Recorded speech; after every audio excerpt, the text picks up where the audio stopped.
Okay, we're going to get an arc length here for a pretty wacky function. So this is the cosine of e to the x. And to understand the behavior of this thing, you just need to know that e to the x starts growing faster and faster and faster as x gets larger. So it makes the cosine start to oscillate up and down faster and faster and faster as you go further to the right. So that's what we're seeing here.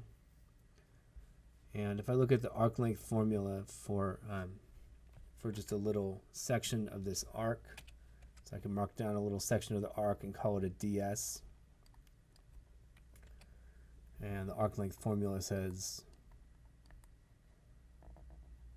all right, that's square root of 1 plus the first derivative of this curve all squared times dx. So I'm going to need to get the derivative of this. I'll just do it down here, I suppose.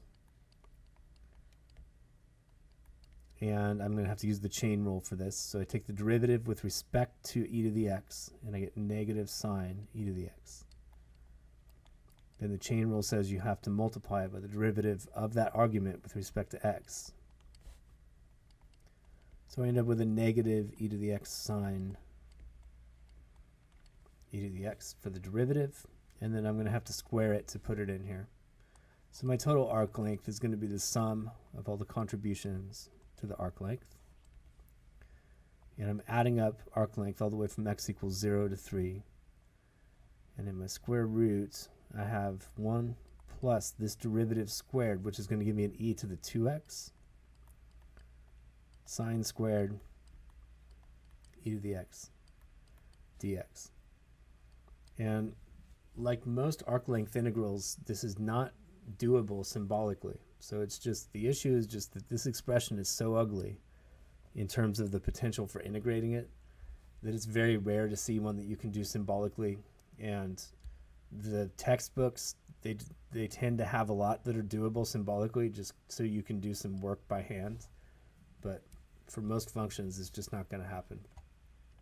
Okay, here we are in Maxima, where I've set up this integral with the integrate function. That means I'm attempting to do it symbolically.